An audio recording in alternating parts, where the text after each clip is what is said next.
오늘 기쁨을 이기지 못하시리라 라는 제목으로 주시는 말씀 함께 나누도록 하겠습니다. 우리는 진심이 통하는 시대를 살고 있나요? 이제 막 방학을 시작한 아이들을 보면서 요즘 아이들이 어떻게 친구들과 관계를 맺으며 살아가는지를 새삼 느낍니다. 중학생인 큰 아이는 친구들과의 만남이 많은 부분 온라인으로 이루어집니다. 얼굴도 볼 수 있고 실시간으로 목소리도 들으며 마치 옆에 같이 있는 것처럼 게임도 하고 대화도 하고 함께 과제도 합니다. 또 요즘 친구들은 SNS를 통해서 다양한 인간 관계를 맺죠. SNS를 통해 보여지는 그 사람의 단편적인 모습과 일상이 그 사람에 대해서 아는 전부가 됩니다. 그런데 매일 영상 통화를 한다고 해서 또 하루 종일 SNS를 통해서 일상을 공유한다고 해서 정말 진실한 관계가 이루어질 수 있을까? 상대의 진심을 다 알 수 있을까? 의심이 될 때가 있습니다. 아니 어쩌면 지금의 세대는 타인의 진심에 또는 진실한 관계를 맺는 일에 관심이나 있을까 하는 생각이 들기도 합니다. 이렇게 관계를 맺는 방법에 익숙해져 버리면 하나님과의 관계를 맺는 방법에도 영향을 미치지 않을까 염려가 되곤 합니다. 하나님 앞에 열심히 나와서 예배하고 기도하던 기성세대도 하나님을 단편적으로 이해하고 하나님을 내가 원하는 신의 모습으로 믿어왔던 믿음의 오류를 범했는데 하물며 피상적이고 인공적인 관계 맺음에 익숙한 지금의 세대들, 아니 어쩌면 관계라는 이슈 자체에 크게 관심이 없는 요즘의 우리가 하나님과 진실한 관계를 맺으며 하나님의 진심을 제대로 알아갈 수 있을까 걱정이 됩니다. 우리가 누군가의 진심에 관심을 가지지 않으면 우리는 오해하게 됩니다. 상대의 의도가 무엇이고 상대의 마음이 무엇인지 알려고 하지 않으면 건강한 관계를 맺지 못하게 됩니다. 이것은 하나님과의 관계에서도 마찬가지입니다. 하나님의 진심에는 관심이 없고 내가 원하는 만들어진 하나님에게만 관심을 가지면 평생 하나님을 믿는다고 하면서도 장님이 코끼리 다리를 만지듯 하나님의 발바닥만 만지다 주님 앞에 서는 인생이 될 수도 있습니다. 그래서 우리는 예언서의 말씀을 더 잘 읽고 배워야 합니다. 예언서에는 우리가 만나고 싶지 않은 하나님, 알고 싶지 않은 낯선 하나님의 모습이 나타나기 때문입니다. 많은 분들이 예언서 묵상이 시작되면 얼굴빛이 변하십니다. 괜히 덩달아 본문 따라 어두워지죠. 그런데 예언서만 마주하며 나타나는 우리의 이런 일련된 반응 또한 하나님의 진심을 제대로 알지 못하기 때문에 나타나는 반응입니다. 무겁고 불편하고 엄중하고 두려운 말씀이지만 그 속에는 우리가 미처 알지 못했던 하나님의 또 다른 진심이 담겨져 있습니다. 오늘 주시는 스바냐의 말씀을 통해서 하나님의 진심에 한 걸음 더 다가가기 원합니다. 스바냐는 소선지서 중에 한 권의 책입니다. 스바냐 선지자는 히스기야 왕의 4대 손으로 왕족 출신의 선지자였습니다. 스바냐가 활동했던 시기는 유다의 의로운 왕이었던 요시야 때로 요시야는 성전을 수리하고 복구하던 중에 발견된 율법책의 말씀에 크게 감동을 받아서 유다의 종교개혁과 영적 각성을 추진하며 온갖 우상을 타파하고 하나님을 바르게 섬기는 일에 집중했습니다. 그러나 이런 요시야의 의로운 다스림에도 불구하고 유다에 쌓인 죄악이 돌이키기에는 이미 너무 커버렸습니다. 하나님의 심판 계획은 철회될 수 없습니다. 그래서 스바냐는 자신의 민족을 향해 아픈 심판의 메시지를 선포합니다. 스바냐 1장 14절에서 16절 말씀입니다. 여호와의 큰 날이 가깝도다. 가깝고도 빠르도다. 여호와의 날의 소리로다. 용사가 거기서 심히 슬피 우는도다. 그날은 분노의 날이요 환난과 고통의 날이요 황폐와 패망의 날이요 캄캄하고 어두운 날이요 구름과 흑암의 날이요 나팔을 불어 경고하며 견고한 성읍들을 치며 높은 망대를 치는 날이로다. 유다 백성은 이제 임박한 여호와의 날, 피할 수 없는 분노의 날을 준비해야 합니다. 그런데 왜 유다가 여호와의 심판을 피할 수 없게 된 것일까요? 먼저는 유다 백성들의 죄를 살펴보아야 합니다. 그중 백성들의 죄악입니다. 표준 세번역 버전으로 한번 제가 읽어드리겠습니다. 내가 손을 들어서 유다와 예루살렘의 모든 주민을 치겠다. 이곳에 남아있는 바알 신상을 없애고 이방 제사장을 부르는 그마림이란 이름도 뿌리 뽑겠다. 지붕에서 하늘의 뭇별을 섬기는 자들, 주에게 맹세하고 주를 섬기면서도 말감을 두고 맹세하는 자들, 주를 등지고 돌아선 자들, 주를 찾지도 않고 아무것도 엽줍지 않는 자들을 내가 없애버리겠다. 유다 백성들의 죄목을 두 가지로 요약을 하면요, 하나는 우상숭배고 하나는 혼합주의 신앙입니다.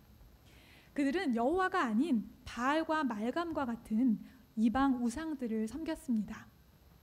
우리는 몇 주절 주일 설교를 통해서 바알 신앙과 야훼 신앙을 대조해서 살펴본 적이 있었는데요. 기억하시나요? 바알 신앙의 핵심은 무엇이었나요? 바로 풍요, 개인의 소유였습니다. 개인의 소유를 풍족하게 하는 것이 잘못된 일일까요?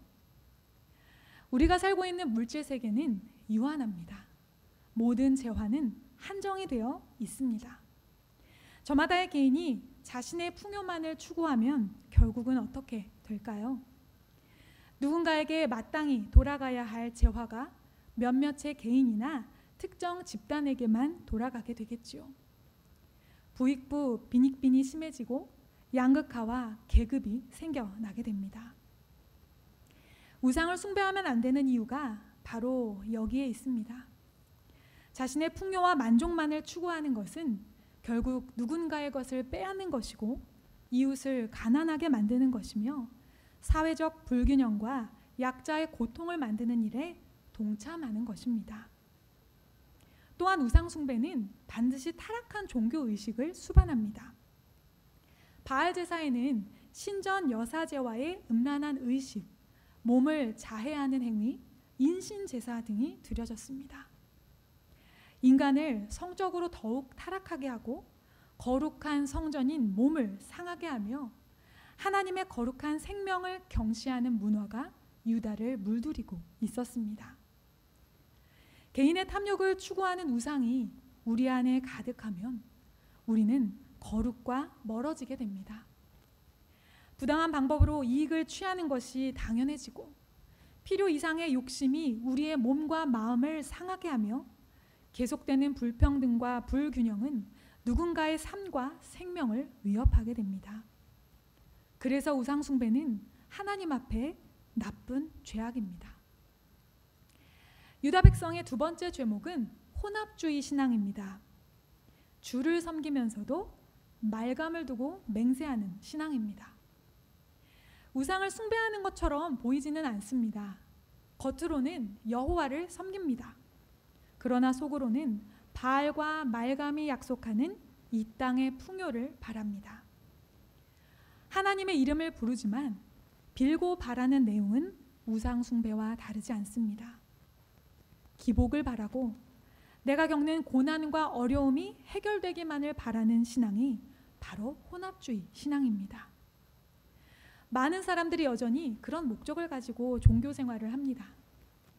하나님을 믿는 우리도 물질의 복과 풍요를 하나님의 은혜와 응답이라고 여기며 삽니다. 하나님께 열심히 기도해서 삶의 고민과 어려움들이 단번에 해결되기를 바랍니다. 그것이 바로 여호와를 섬기지만 속으로는 말감을 섬기는 혼합주의 신앙의 모습입니다. 예수님도 이런 우리의 잘못된 신앙을 고쳐야 한다 말씀하셨습니다. 마태복음 6장 24절입니다. 한 사람이 두 주인을 섬기지 못할 것이니 혹 이를 미워하고 저를 사랑하거나 혹 이를 중히 여기고 저를 경히 여김이라. 너희가 하나님과 재물을 겸하여 섬기지 못하느니라. 우리가 하나님을 믿는 목적이 무엇입니까? 나 한 사람 복받아 잘 사는 것입니까? 자신의 안위에만 관심 가지고 매몰되는 신앙은 혼합주의로 빠질 수 있습니다. 신앙은 하나님이 내가 원하는 것을 이루어 주시기를 바라는 것이 아닙니다. 하나님이 나를 통해 하나님이 원하시는 일을 이루도록 내어드리는 것입니다. 그러니 하나님이 아닌 우상을 숭배하지 않기를, 하나님을 믿는다고 하면서도 속으로는 우상 숭배와 다름없는 종교 생활하지 않기를 우리는 경계하고 또 경계해야 합니다. 유다가 심판을 피할 수 없게 된 두 번째 이유는요, 지도자들의 죄악 때문입니다. 스바냐서 3장 3절 4절을 공동 번역으로 읽어드립니다. 귀하신 몸들은 성 안에서 사자처럼 으르렁거리고 판사들은 벌판을 주름잡는 늑대처럼 뼈도 안 남기고 사람을 씹어삼킨다. 예언자들은 제 잘난 멋에 사람들을 속이고 사제들은 성소를 더럽히며 법을 짓밟는다. 우리는 공동체 안에 지도자를 왜 세우나요? 공동체가 목적과 방향에 맞게 바른 길로 갈 수 있도록 책임을 지고 전념할 누군가가 필요하기 때문입니다. 많은 사람들이 높은 자리에 오르려고 합니다. 높이 오를수록 명예와 권력을 얻을 수 있으니까요. 그런데 중요한 것을 간과합니다. 높이 오를수록 큰 책임과 의무가 수반된다는 사실 말입니다. 지도자가 바르게 공동체를 이끌고 다스리기 위해서는 명확한 기준이 필요합니다. 그래서 세상에는 법이 있죠. 남유다에도 법, 즉 하나님의 율법이 있었습니다. 하나님을 사랑하고 이웃을 사랑하며 공의로 세상을 다스리기 위해 하나님께서 율법을 주셨고, 그 말씀을 따라 기준을 삼아 세상을 다스려야 하는 의무와 책임이 지도자들에게 있었습니다. 그러나 방백과 재판관들은 공의와 법을 잊은 채 자신의 이익을 채우기만 합니다. 으르렁거리는 사자들처럼 남김없이 먹어치우는 이리떼와 같은 모습으로 묘사되고 있습니다. 지키고 보호해야 할 백성들을 오히려 위협하고 물어뜯으려는 지도자들이 다스리는 세상은 어떤 세상일까요? 종교 지도자들은 또 어떻습니까? 하나님이 주신 거룩한 직분을 자신의 안위와 이익을 위해서 사용합니다. 어떻게 이렇게 정치 지도자들과 종교 지도자들이 일제히 타락하게 된 것입니까? 저마다 자기의 이익을 따르니 그렇습니다. 너도 나도 자기 이익만을 따르며 소견에 옳은 대로 살아가며 서로의 죄를 묵인하고 불의를 외면하며 백성들의 고통과 나라의 멸망을 모른 채 합니다. 이런 지도자들이 정치와 종교를 쥐고 있으니 하나님의 심판을 피할 길이 없습니다. 하나님의 사람들은 진리를 위해 살아야 합니다. 진리를 위해 살아야 하는 사람이 진리를 말하지 못할 때 개인뿐 아니라 공동체와 나라가 타락하게 됩니다. 오늘 우리가 사는 세상도 마찬가지입니다. 모든 지도자가 하나님의 사람은 아니겠지만 많은 사람들이 하나님의 사람이겠죠. 모두가 진리를 알고 따를 수는 없겠지만 진리를 아는 몇몇이라도 진리를 말하고 진리를 따라 살아간다면 이 지경이 되지는 않을 것입니다. 어떤 교회의 원로 목사님은 이런 말씀을 자주 하셨다고 합니다. 좋은 게 좋은 게 아니고 옳은 게 좋은 것이다. 좋은 게 좋은 거라고 생각하는 순간 우리의 신앙은 우상 숭배와 다를 것이 없어지거나 두 주인을 섬기는 혼합주의 신앙이 될 것입니다. 좋은 게 좋은 거라고 타협하는 지도자들이 많을수록 우리 사는 세상에는 공의와 정의의 흔적이 사라지고 더 많은 사람들의 고통과 신음이 가득하게 될 것입니다. 그리고 그것은 곧 여호와의 날이 가까워 왔다는 증거가 될 것입니다. 더 이상 이대로 두어서는 안 됩니다. 이래서 예언서는 별로 읽고 싶지 않은 말씀입니다. 말씀에 비추어 보니 내 자신도 별로 내세울 것이 없고 유다의 죄와 동일한 죄가 이미 이 세상에 만연하니 이제 심판은 시간 문제인가 싶습니다. 불안과 두려움, 찝찝함의 감정이 우리를 사로잡습니다. 그러나 이렇게 예언서를 읽으면 우리는 하나님의 진심을 오해하는 것입니다. 하나님은 계획대로 유다를 심판하실 것입니다. 유다뿐만이 아니라 하나님의 백성을 괴롭히고 하나님을 모욕하던 이방의 모든 나라들도 심판하실 것입니다. 그러나 쏟아지는 분노와 진노 속에서도 택한 백성들은 구원하신다 약속하십니다. 스바냐 2장 3절 말씀입니다. 여호와의 규례를 지키는 세상의 모든 겸손한 자들아, 너희는 여호와를 찾으며 공의와 겸손을 구하라. 너희가 혹시 여호와의 분노의 날에 숨김을 얻으리라. 아멘. 스바냐라는 이름의 뜻은요, 여호와께서 숨기시다라는 뜻을 가지고 있습니다. 피할 수 없는 진노의 날에도 하나님께서 그 진노와 심판으로부터 공의와 겸손을 구하는 자들은 숨겨주신다고 말씀하십니다. 숨김을 얻는 자들은 여호와의 규례를 지키는 겸손한 사람들입니다. 이 본문을 공동 번역에서는요, 이렇게 번역합니다. 하나님의 법대로 살다가 고생하는 이 땅 모든 백성들이라고요. 하나님의 말씀대로 살면요, 이 땅에서 고생합니다. 욕심을 따르지 않으니 가난해지고 이익을 추구하지 않으니 손해를 봅니다. 혹시 삶이 너무 편안하고 거리끼는 것이 없다면 내 안에 말씀을 따르는 고민이 없는 것입니다. 또 내 안에 말씀이 없는데 내가 지금 고난과 환난을 겪고 있다면 그건 믿음 때문에 겪는 고난이 아니라 내 욕심 때문에 스스로 걸린 올무입니다. 우리는 세상에서 너무 편안하면 안 됩니다. 또 내 욕심 때문에 스스로를 고생으로 몰아넣어서도 안 됩니다. 오직 말씀대로 정직하게 살다가 공의와 정의를 행하다 겪는 고생이 심판의 날이 회복의 날이 되는 은혜가 될 수 있습니다. 회복을 없는 백성들에게는 어떤 일들이 일어날까요? 3장 9절입니다. 그때에는 내가 뭇 백성의 입술을 깨끗하게 하여 그들이 다 나 주의 이름을 부르며 어깨를 나란히 하고 나를 섬기게 할 것이다. 아멘. 입술이 깨끗해집니다. 우상을 부르짖고 세상의 가치관들을 떠들고 부정한 말, 인격을 해하던 말들이 끊어집니다. 입술이 깨끗해진 사람의 입에서는 하나님의 이름을 높이는 찬송이 흘러나오고 원망과 불평이 아닌 감사와 만족의 말들이 흘러나옵니다. 생명의 말씀을 기준으로 하는 하나님의 가치관으로 정제된 아름다운 말들이 흘러나옵니다. 또한 어깨를 나란히 하며 하나님을 섬깁니다. 우리가 어깨와 어깨를 나란히 하면요, 한 방향을 보게 됩니다. 우리 각자의 마음에 한 분이신 하나님의 마음이 심겨지면 한 마음으로 하나님을 섬기게 됩니다.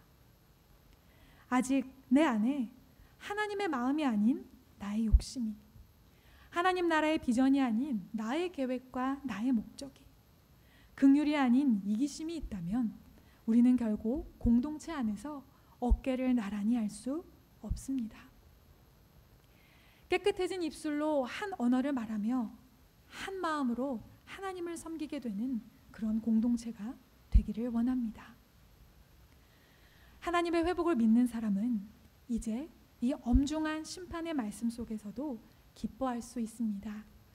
스바냐서 3장 14절과 17절의 말씀을 함께 읽도록 하겠습니다. 시온에 따라 노래할지어다. 이스라엘아 기쁘게 부를지어다. 예루살렘 따라 전심으로 기뻐하며 즐거워할지어다. 너의 하나님 여호와가 너의 가운데에 계시니 그는 구원을 베푸실 전능자이시라. 그가 너로 말미암아 기쁨을 이기지 못하시며 너를 잠잠히 사랑하시며 너로 말미암아 즐거이 부르며 기뻐하시리라 하리라. 아멘. 심판은 이미 정해졌습니다. 하나님의 계획을 우리가 막을 수 없습니다.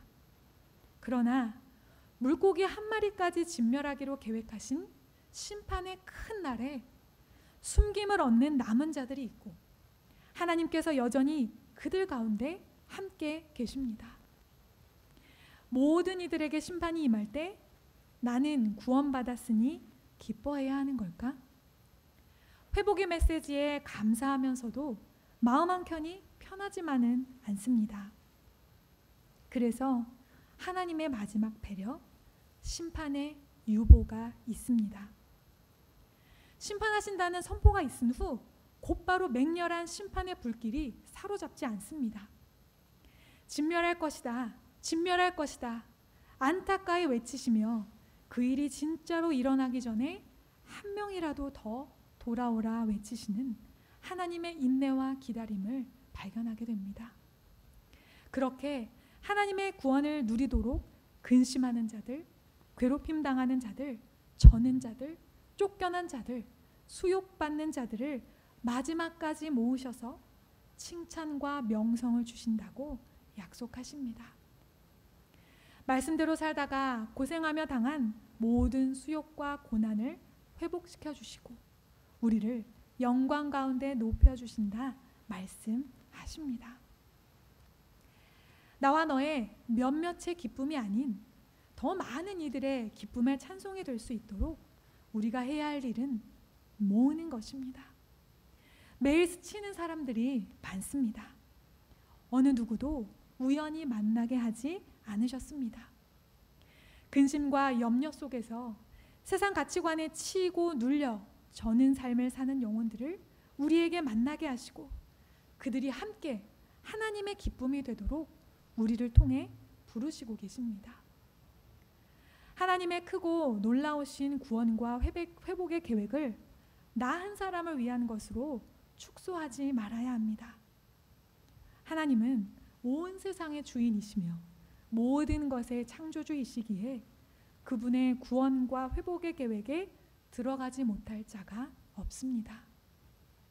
우리의 눈과 마음이 하나님의 구원과 회복이 필요한 이웃과 세상을 향해 쉼없이 바라볼 수 있기를 원합니다. BC 7세기경 남유다의 마지막을 바라보며 외치는 스바냐 선지자의 말씀은 2023년을 마무리하는 오늘 우리에게 어떤 의미로 다가오십니까? 우리도 여호와의 날을 기다리는 유다 백성들과 같은 처지를 살고 있습니다. 우리는 바로 그리스도의 날을 기다리며 살아가고 있기 때문입니다. 그날은 그리스도가 이 땅에 다시 오시는 재림의 날입니다. 다시 오실 그리스도는 심판자요 완성될 하나님 나라의 영원한 왕으로 오십니다. 여전히 죄 가운데 살아가는 자에게는 영원한 형벌이 시작되는 날이겠으나 끝까지 신앙을 지킨 자들에게는 영원한 구원과 회복의 날이 될 것입니다. 저는 지금까지 살면서 2번의 수술을 경험했습니다. 한 번은 흔하디 흔한 시력 교정술, 라섹 수술이었고 또 한 번은 갑상선 절제술이었습니다. 2번의 수술이 다 제 인생에서 쉬운 경험은 아니었습니다. 라섹 수술은 해보신 분들은 아시겠지만 수술 자체는 1시간도 걸리지 않는 아주 간단한 수술입니다. 그런데 수술 후 일주일 정도 시력이 온전히 회복되기까지 눈을 떠도 눈을 감아도 양팔을 눈에 비비는 것과 같은 극심한 고통으로 괴로운 시간을 보내야 했습니다. 누군가가 저에게 다시 시간을 돌이켜 그때로 돌아가면 그 수술 다시 받을 거야? 라고 묻는다면 저는 어떤 선택을 하겠습니까? 너무 고통스러웠지만 다시 시력 교정술을 받기를 선택할 것입니다. 고통의 시간을 견딘 후 안경 없이 만난 맑은 세상은요, 이전에도 이후에도 경험하지 못했던 엄청난 기쁨이었습니다. 두 번째 수술은 갑상선 절제술이었습니다. 갑상선 한진증으로 고등학교 3년 내내 좀 고생을 하다가 갑상선이 비대증이 심해져서 잘라내는 수술을 했습니다. 외과 수술로서는 정말 간단한 수술이었고 그 분야에서는 알아주는 좋은 병원에서 수술을 받았는데 어찌된 일인지 수술 후 부작용 증상이 계속 심하게 나타나서 2번의 응급 수술을 받아야 했습니다. 거의 사경을 헤매는 시간이었습니다. 누군가가 저에게 그때로 다시 돌아가서 선택할 수 있다면 그래도 수술 받을래? 묻는다면 저는 어떤 선택을 할까요? 네, 그래도 수술을 받을 것입니다. 수술 후에 제 목은 다시 정상인의 목으로 날씬하게 돌아왔고 매일 여러 알약을 먹는 대신 작은 한 알의 알약만 먹으면 저는 평생 건강을 유지할 수 있게 되었으니까요. 수술은 고통스러운 과정이었으나 아픈 부위를 도려낸 치료 후에 찾아온 새 삶은 감사가 넘치는 삶이었습니다. 내 모습 이대로를 주님은 사랑하시지만 하나님은 죄를 사랑하시지는 않습니다. 그래서 우리는 죄를 도려내야 합니다. 우리의 힘으로는 그 도려내는 고통을 감당할 수 없기에 우리를 위해 십자가에서 그리스도께서 그 모든 죄의 심판을 감당해 주셨습니다. 십자가의 죽음 이후 그리스도께서 부활하신 것처럼 우리 또한 모든 죄가 이미 깨끗하게 도려내어져 새로운 삶을 살게 되었습니다. 도려낸 상처 위에 새 살을 돋아나게 하시듯 심판 후에 새롭게 하나님의 일을 시작하시는 것, 이것이 바로 하나님의 진심입니다. 우리는 마지막 때를 살고 있습니다. 사실 마지막 때를 산다는 말은 한 30년 전부터 계속 들었던 말인 것 같습니다. 과연 언제까지가 진짜 마지막 때일지 우리는 아무도 모르죠. 그러나 마지막 때의 징조가 만연한 것은 사실입니다. 선량한 사람들이 점점 더 살기 어려워지는 세상이 되고 있으니까요. 마지막이 다가올수록 죄가 더한 곳에 은혜가 더욱 넘치기를 간구합니다. 우리를 너무 기뻐하시어 회복과 구원의 일을 완성하기 원하시는 하나님의 진심이 오늘 우리가 살아가는 세상 모든 곳 구석구석에 닿기를 함께 소망해 봅니다.